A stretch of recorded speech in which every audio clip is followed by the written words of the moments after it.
Startup investing is down 37% and it continues to drop every single day, which means this is a perfect time for the everyday investor like you and me to enter and become angel investors. Hey there, my name is Chris Graby. I'm on a mission to help everyday investors just like you demystify the startup investing process.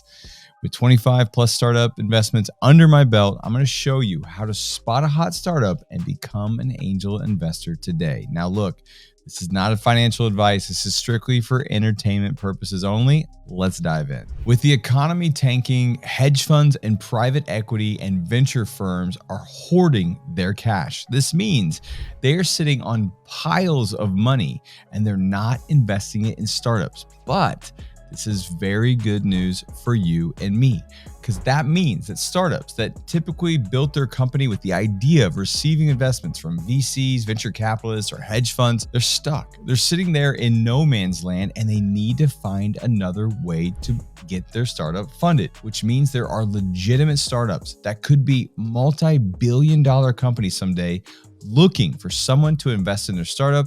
And here we are with our arms wide open. I believe over the next 2 to 3 years, we're going to see startups that come to the crowd, to you and me, that would have never donned the door of taking investments from everyday investors like you and I. And then I think the tides will turn and more startups will want to come to the crowd than go to the big, bloated, fat VCs and hedge funds. Look, I've invested in 25 plus startups. Like I said, some of them I've invested just a few $100s, which is really cool with some of the new legislation, and many of them multiple thousands of dollars. For me, early stage startup investing has changed my life. It is a part of my strategy and investing. Now for you today, ultimately, you have to make the decision for you. Do you want to be an angel investor? Someone who invests in startups, sometimes in their earliest stages. When I first heard about this exciting space, it was from some friends of mine who were big time entrepreneurs and they were already investing in startups. But now that the legislation had opened, I had made a decision that I was going to start investing in startups as well. I'd be lying if I didn't say I was completely clueless and scared when it all began. I literally didn't know where to start, what to look for. I didn't even know there were portals and platforms out there that house deals that I could pretty easily get in and invest by a couple clicks. Now, what I did have is that I was a business owner myself. I was an entrepreneur. I'd start businesses and I knew the business fundamentals. My very first investment was a company called Daz Cleaners. Now, this was just at the beginning of 2020 when I finally pulled the trigger. I did a bunch of research and in 2020, first deal jumped in. And part of the reasons I jumped in because the founder, his name is David Shahan, and this guy was awesome. He really had what it took. I feel like his company was solving a problem. Now, Daz Cleaners was basically trying to eliminate plastic waste when it comes to cleaning bottles. So what he had done is created an effervescent tablet that basically you buy, which was much cheaper than the bottles, and you fill up the bottle with water, drop in the tablet, shake it up, and boom, you had organic, good cleaner that wasn't polluting the environment. Daz Cleaners all about the effervescent tablet and making an impact in this world. Love David, love Daz. Go check them out. Guys, I'm constantly looking at startups, always looking at potential startups that I can invest in. Even today, I looked at 30 different startups that I might invest in and might have conversations with them. For me, it's a strategy that I believe has the potential to produce generational wealth. And I'm going to talk about that in a second. But today, the startups that I invest in are well over $700 million in value, and they are constantly still growing. Now, here's the thing. People ask me all the time, should I be an angel investor? At the end of the day, ultimately, you are the one that has to make the decision that's best for you. But let me talk about some things that I've seen for those who typically jump into this world and absolutely love it, and some roadblocks and red flags that might go up for you to kind of tell you, hey, that's not for me. So one of the things I've found is that those who step into the world of angel investing or want to invest in startups, they're typically pretty strategically minded. They love strategy. They love thinking about strategy in all facets and areas of their life. It's with their money, if they're playing sports, if it's with their family, like they just are always thinking strategically. They have a business mind. They're thinking that way. So if that's you, yeah, potentially you could be an angel investor. One of the other things I see is that they're future focused. They have an eye for the future. Like I like to say, like to see around the corner. They're able to spot trends before the masses actually do that. And in this space is a pretty early opportunity with the legislation that changed in 2016. It's those who are future focused and say, hey, look, I see what's coming and I want to jump into this.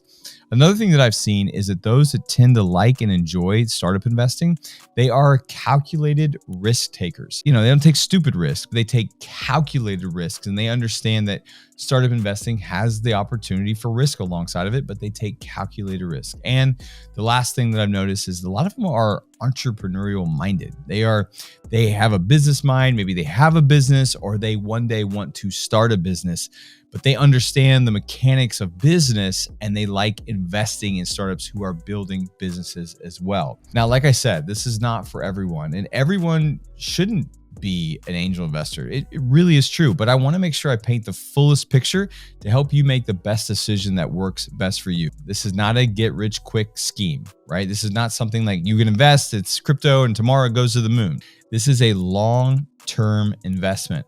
A lot of times people will compare it to maybe the idea of real estate, right? You invested in a piece of real estate, you're not going to get the returns tomorrow, but over time, you will have the opportunity to see the return and get a solid ROI if everything goes accordingly. Now, one of the things you have to know when it comes to startup investing, you should never invest anything more than that you are willing to lose, right? If you're not willing to lose the money, meaning that company could shut the doors, something could happen, the economy, some markets trends could change, and that company can completely go down. If you don't like risk, then this is not for you. I will say, if somebody say, hey, I'm interested in this and I want to take a next step, I always take the kind of the crawl, walk, run approach. Now, a really good rule of thumb that I've heard a lot of people talk about in the space is you never want to have more than 5 to 10% of your portfolio into the world of startups, right? And even at the start, you want to go smaller. And here's the thing that's so important for everybody to hear. Maybe you see a great startup and you're like, oh my gosh, this thing's the next NVIDIA. It's going to go wild. I would encourage everyone to never push all of your chips into one startups.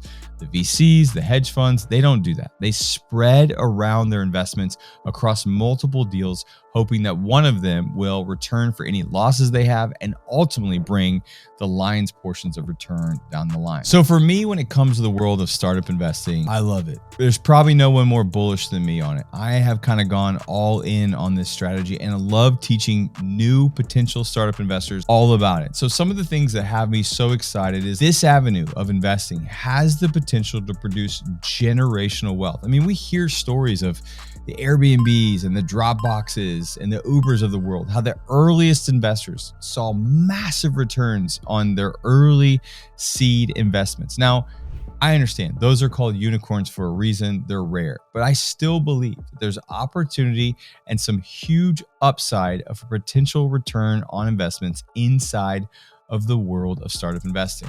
One of the other things that I really love is that you have the opportunity to make a difference with your investment dollars. I don't know about you, but sometimes in this world with huge corporations and conglomerates everywhere, kind of not feeling like my voice has the ability to be heard whatsoever, investing in these smaller companies gives me an opportunity to kind of vote with my dollars instead of investing in some huge corporate giant again that just helps them get fatter and fatter.